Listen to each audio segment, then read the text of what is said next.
ఏడాది క్రితం బాబు సర్కార్ అధికారంలోకి వచ్చాక పెన్షన్ని ఏకంగా 4,000 రూపాయలకి పెంచారు 3,000 నుంచి. అంటే ఒక్కొక్కళ్ళకి 1,000 రూపాయలు పెరిగినట్టు. అప్పుడు కూడా 3 నెలల ముందు దించేస్తామని చెప్పేసి టోటల్‌గా 7,000 రూపాయలు చేతిలో పెట్టినటువంటి పరిస్థితి. అది ఒక అద్భుతమైనటువంటి అంశం. ఆ టైంలో స్వయంగా చంద్రబాబు గారు ఒక కొత్త కాన్సెప్ట్, అంతకుముందు వైసీపీ హయాంలో పెన్షన్లంతా వాలంటీర్లు ఇచ్చేవాళ్ళు. అట్లా కాకుండా పార్టీగా ఎమ్మెల్యేలు ప్రతి నాయకుడు జనంలో ఉండాలా, ఇచ్చి రావాలి అన్నటువంటిది బాబు గారు పెట్టుకొచ్చినటువంటి విధానం. అందులో భాగంగా స్వయంగా ప్రతిసారి ప్రతి నెల కూడా పెన్షన్లు ఇచ్చేటందుకు చంద్రబాబు గారు కూడా వెళ్తూ ఉంటారు.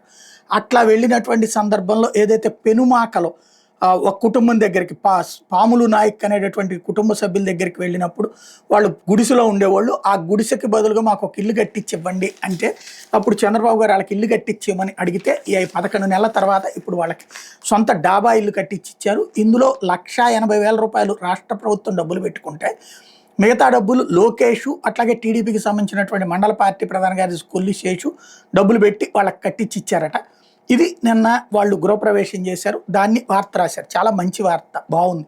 కాకపోతే నాకు అర్థం కానిది ఏంటంటే 11 నెలల్లో ఒక ఇల్లు కట్టించారు. అది కూడా వ్యక్తిగతంగా అతనికి. అదే 20 లక్షల ఇళ్ళు దగ్గర దగ్గరగా అండర్ కన్స్ట్రక్షన్లో ఉన్నటువంటి మొత్తం 30 లక్షల ఇళ్ళు జగన్ ఓకే చేశాడు. అందులో 10 లక్షల ఇళ్ళు పూర్తయినాయి అన్నటువంటి అధికారిక లెక్కలే. 7 లక్షలు అప్పట్లోనే జగన్ ఉన్నప్పుడైనా, ఆ తర్వాత 2-3 లక్షల దాకా పూర్తయినాయి అన్నట్టు.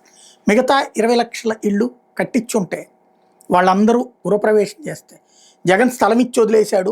మా హయాంలో మీరు ఇల్లు కట్టుకున్నారని గర్వంగా చెప్పుకోవచ్చు కదా.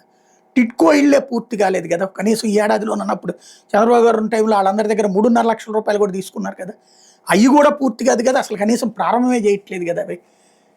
అవి ఆలోచిస్తే ఎన్ని లక్షల మందికి, ఒక వ్యక్తికి ఒక సొంత ఇల్లు అంటే ఇప్పిచ్చినోడు దేవుడు.